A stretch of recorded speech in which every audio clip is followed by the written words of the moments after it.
जबकि रावण नहीं मारा जाता अगर वो अपने भाई को नहीं बताता कि मेरी नाभि में अमृत। राम जी अपने उंगली से ऐसे सहला दिए थे तो गिलहरी के ना पीठ पर आप देखेंगे ना 3 ठो निशान होता है। आज भी हर लड़की किसी भी लड़के को प्रपोज करने से डरती है। मायने ये नहीं रखता है कि तुम कितना किए हो, मायने ये रखता है तुम कितना कर सकते हो। लड़का डरता है कि कहीं तमाचा मत मार दे, लड़की डरती है नकिए मत काट। पहले के समय में तीर खतरनाक नहीं थे, मंत्र खतरनाक थे। पूरा अच्छा से जान जाएगा सब ना तो हमारे इंग्लैंड को पीछे छोड़ के चल जाएगा। उस ससुरे हमरे किताब पढ़ के आगे बढ़ गए सब, हम लोग को थरिया थमा दिया, तू रामायण पे लड़, तुम महाभारत पे लड़, हम हिंदू तुम मुसलमान, तुम सिख तुम ईसाई। कोई खबर पहुंचाना है एगो दादी को कह दो, पूरा मीडिया का काम हटाओ यहाँ पे ये कांड। अब देखिए महाभारत रामायण जो है ना ये तो है भैया क्या चीज, एक काव्य है, लेकिन एक्चुअली में रामायण एक लीला है। लीला मतलब समझते हैं मैच फिक्सिंग। पहले से रामायण में हर चीजें क्या थी, फिक्स थी, लेकिन हमारे देश की शिक्षा व्यवस्था इतनी चौपट कि हमें और आपको समझने का मौका ही नहीं दिया और इसे एक धार्मिक किताब बन के रख दिया। रामायण को अक्सर कहा जाता है राम लीला, देखते हैं ये राम जी की क्या थी, लीला थी। राम जी की क्या थी, लीला। अगर आप इसके छोटे से छोटे चीजों को अगर आप समझेंगे, कोई भी चीज को अगर समझेंगे छोटे से छोटे चीज को, तो आज के जीवन में आपको बहुत सारी चीजें सीखने को मिलेगी। अच्छा ये बताइए राजा दशरथ जी की पत्नी थी, वो कौन सी पत्नी थी जिन्होंने रथ में उंगली डाल के उनसे वचन मांगा, कौन थी, कैकेयी। उन्होंने क्या कहा था राजा दशरथ जी ने कि हम तुम्हें एक वरदान देंगे, बदले में उन्हें क्या कहा कि हम उचित समय आने पर आपसे क्या मांगेंगे, वरदान। याद रखिएगा आज के जीवन में अगर आप किसी से कमिटमेंट करते हैं तो तुरंत पूरा करवा लीजिएगा। ऐसा मत कहिएगा कि उचित समय आने पे हम तुम्हारे लिए करेंगे, वरना आने वाले समय राजा दशरथ जी की मृत्यु का कारण भी बने थे राम जी का वनवास। कौन बर्दाश्त करेगा वहां पे राम जी का। लक्ष्मण जी को तो वनवास नहीं था, वो तो साथ में चले गए थे, भाई के स्नेह में चले गए थे कि नहीं। तो ये आप इसका ध्यान रखें, ये क्या चीज था, ये आने वाले कलयुग के लोगों को दिखाने के लिए एक प्रेरणा की स्रोत थी। देखिए आज उन सबको पता था भगवान जी को आने वाले समय में एग्रीमेंट वगैरह बहुत होगा, बिजनेस आगे जाएगा, जीएसटी वीएसटी, तो कैसे खुल के थोड़े बोलेंगे कि एग्रीमेंट में ऐसे ऐसे मत करना। वो दिखाया गया था कि इस लीला को समझिए और अपने आने वाले जीवन में 100-200 साल, हजारों साल बाद आप इस जीवन में याद रखिएगा कि अगर आप किसी के प्रति एहसानमंद है तो उसका एहसान तुरंत चुकाइए। उसको अगर फ्यूचर पे टालेंगे तो हो सकता है कि आपको ऐसा जगह आके चोट देगी, फिर आपको भी काम खत्म हो जाएगा यहाँ पे। अभी याद रखेंगे यहाँ पे आप इस रामायण में बहुत सारी चीजों को देखेंगे जो आज के वक्त में आपको अपने जीवन में बहुत काम देंगे। जब लक्ष्मण जी हिरण को ढूंढने गए थे, वो एक क्या किए थे, लक्ष्मण रेखा खींचे थे और सीता जी से क्या कहते कि सीता जी आप इसके बाहर नहीं जाइए। सीता जी कभी नहीं जाती उसके बाहर, कभी नहीं जाती। यदि रावण साधु का वेश नहीं बनाया होता तब। तो ये क्या संदेश देना चाहता है कि हर साधु के वेश में समझा आया हुआ व्यक्ति सन्यासी नहीं होता है। कलयुग के वेश में अगर कोई भी आपका साधु बन के आता है तो हो सकता है कि वो आपके लिए लक्ष्मण रेखा पार कराने के लिए आया है।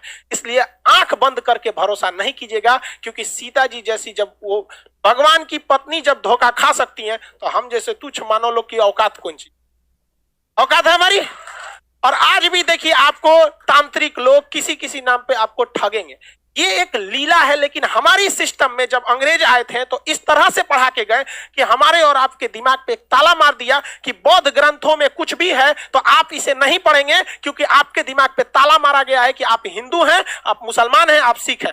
अरे भाई महात्मा बुद्ध ने कह के गए थे क्या कि हमसे तुमको कोई भी बौद्ध लोग ही हमसे अपनी तमन्नाओं को मांगना या हमारी मन्नत मांगना, अगर कोई मुस्लिम या हिंदू हमसे कोई प्रार्थना करेगा तो हम पूरा नहीं करेंगे। क्या मर्यादा पुरुषोत्तम राम कहते क्या कि अगर हमसे कोई सच्चे दिल से मुस्लिम अगर हमसे अपनी प्रार्थना करेगा उसने मुसीबत में तो हम उसकी पूजा नहीं, प्रार्थना को नहीं सुनेंगे, कहेंगे भाग तू मुस्लिम है, क्या कहेंगे, नहीं। लेकिन हम लोग 200 साल तक अंग्रेजों के गुलाम रहे। देखिए मुगलों के वक्त में भी हमारी संस्कृति आँच आई थी, मुस्लिम शासक के वक्त आई थी, लेकिन उन लोग की सोच दूरदर्शी नहीं थी, वो केवल हमारे सामाजिक क्षति किए। लेकिन जब अंग्रेज का शासन आया ना, मेंटली बर्बाद कर दिया सब, जिसका खामियाजा आज भी हमें भुगतना पड़ता है। जबकि ये साफ संदेश था राम जी का कि देखिए हमारी खुद की पत्नी भी धोखा खा सकती है, तो आप आदमी किस दे। इसलिए जब कभी भी कोई धार्मिक चीज में अगर आए तो उसे एक बार जांच परख लीजिएगा। हम ये नहीं कहते हैं कि सब गलत है, लेकिन जांच परख जरूर लीजिएगा। जब लंका में जाया जा रहा था तो लंका में जब जाने के वक्त में भी देखिएगा, जब वानर लोग पुल बना रहे थे, वानर लोग क्या बना रहे थे, पुल बना रहे थे, तो उसमें गिलहरी भी ईंटा लेके ढोती थी सब। अब गिलहरी की औकातें कितना, इतनी ईंटा लेके घूम रहे थे, देखो बंदर उठा के फेंक दिया गिलहरी को, क्योंकि भाग यहाँ से डिस्टर्ब करने आई है यहाँ पे। तो राम जी के पास गिरी थी और उसको चोट लग गया। तो राम जी अपने उंगली से ऐसे सहला दिए थे। तो गिलहरी के ना पीठ पर आप देखेंगे ना 3 ठो निशान होता है। गिलहरी के पीठ पर 3 निशान होता है। तो ये कहा गया कि राम जी का ये क्या है, निशान है। और राम जी ने अपने जीवन का सबसे बड़ा उपदेश उस बंदर को बुला के दिए थे, वानरी सेना को। कहते इधर आओ, सबका क्लास लिए थे, चलो सब लोग यहाँ पे। मारा कैसे वहां पे? और उन्होंने, राम जी घुसियाने वाले नहीं थे, लक्ष्मण जी इतनी भड़कीले टाइप के थे, नाके काट दिए सुपने खा। आज भी हर लड़की किसी भी लड़के को प्रपोज करने से डरती है, क्योंकि उसको याद है ससुरा हमरा एक बार रामायण के समय लक्ष्मण जी काट दिए थे। लड़का डरता है कि कहीं तमाचा मत मार दे, लड़की डरती है नकिए मत काट दे। खैर ये मजाक वाली बात है, इसको सीरियस नहीं ले। तो राम जी ने क्या कहा था कि देखो, मायने ये नहीं रखता है कि तुम कितना किए हो, मायने ये रखता है तुम कितना कर सकते हो। बंदर लोग जो है वानरी सेना, तुम्हारी क्षमता ज्यादा है, तुम बड़े बड़े पत्थर को उठा सकते हो, लेकिन गिलहरी ने उतना बड़ा पत्थर उठाया जितनी इसकी औकात थी। इसलिए अगर कामयाब होना चाहते हो तो ये मत सोचना आज के समय में कि तुमने कितना पढ़ाई किया, बल्कि अपने आप से पूछना कि आज हम कितना पढ़ सकते थे। समझ में गया? इसलिए हम आज भी इस गिलहरी को अपने पास रखते हैं। जिस दिन हमको थकान होने लगती है, हम इसको देखते हैं तो राम जी की बात याद आती रहती है कि ये मरा वो जिंदा इसमें रहेगा। हमको आज भी जब भी थकान होती है तो हम इसको देखते हैं, याद आती है कि जिंदगी में ये मत सोचना तुमने कितना किया, सोचना कि तुम कितना कर सकते थे। समझ में आया कि नहीं? उसके बाद आपने देखा कि लक्ष्मण जी को क्या लग गया था, तीर लग गया था, और शक्ति बाण के नाम से वो तीर था, बहुत खतरनाक, उसमें मंत्र वगैरह था। पहले के समय में तीर खतरनाक नहीं थे, मंत्र खतरनाक थे। उसको कुछ पढ़ के मार देता था रावण वगैरह, मार यहाँ पे। तो आप जरा देखिए, राम जी के अपने भाई को जब तीर लगा था तो राम जी विष्णु भगवान के अवतार थे। एक बार राम जी उस तीर लगे हुए जगह पे हाथ रख देते तो क्या वो जख्म सही नहीं हो जाता? हो जाता कि नहीं?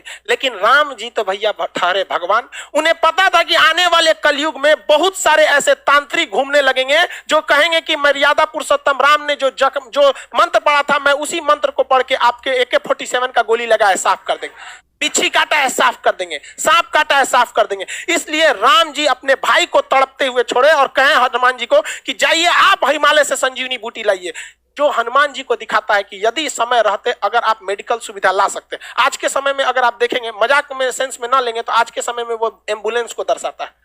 आप इसे मजाक के सेंस में ना लेंगे तो आज के समय में एम्बुलेंस को दर्शाता है और मेडिकल दवाओं को दिखाता है कि अगर आपको कोई तकलीफ है तो आप तुरंत जाइए डॉक्टर के पास, देर मत कीजिए और दवाइयां लाइए। वरना राम जी को क्या, आपको क्या लगता था राम जी के पास शक्ति ना है? अरे भाई साहब, बड़का बड़का लीला करके यहाँ पे वहां जो दिखाता है। लेकिन आज के समय में हम लोग, क्योंकि भारत अंग्रेजों को पता था कि भारतीयों का शास्त्र में ऐसा चीज है कि अगर ये सचुरा पूरा अच्छा से जान जाएगा सब ना, तो हमारे इंग्लैंड को पीछे छोड़ के चल जाएगा। लेकिन उन्होंने इस चीज को दबा दिया, रामायण को केवल किताब रख दिया, न कि उसे केस स्टडी में बता दिया। जबकि हार्वर्ड, ऑक्सफोर्ड जैसी यूनिवर्सिटी में ये सब चीजों को केस स्टडी पे पढ़ाया जाता है कि देखो राम जी ने क्यों नहीं उस चीज को सही किया, क्योंकि इसका 800 साल 200 साल 1000 साल बाद क्या असर पड़ेगा। उस ससुरे हमरे किताब पढ़ के आगे बढ़ गए सब, हम लोग को थरिया थमा दिया, तू रामायण पे लड़, तुम महाभारत पे लड़, हम हिंदू तुम मुसलमान, तुम सिख तुम ईसाई। लेकिन आज भी हम लोग नहीं समझते इस चीज को, आज भी आप लोग समझिए इस चीज को। और दूसरा देखिए, आप आगे हर चीज को अगर आप देखेंगे, बहुत सारा चीज महाभारत उसमें देखेंगे आप, रावण मारा गया क्यों? अपने भाई को क्या किया था, बता दिया था।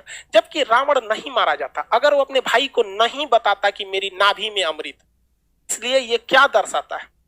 ये यही दर्शाता है कि अगर आप किसी राज को चाहते हैं छुपा लेना, इसका सबसे अच्छा तरीका है कि किसी को ना बताएं। क्योंकि अगर आप अपने करीबी को कोई राज बताते हैं तो करीबी का भी कोई ना कोई करीबी होता है। इसलिए अगर आप चाहते हैं तो किसी को ना बताएं, स्पेशली महिला को तो बताइए मत। आप बुरा मानिएगा लेकिन ये चीज हकीकत है। किसी महिला को बताइएगा ना, हाई बात मत बताना, तो अपनी सहेली को बताएगी और उसको भी कहेगी किसी को बताना नहीं, और वो पूरा लॉज पीट देगी, हल्ला, सबको यही बात कहा जाएगा किसी को बताना नहीं। पहले के वक्त में मीडिया नहीं था तो महिलाएं ही मीडिया का काम करती थी। कोई खबर पहुंचाना है, एगो दादी को कह दो, पूरा मीडिया का काम हो।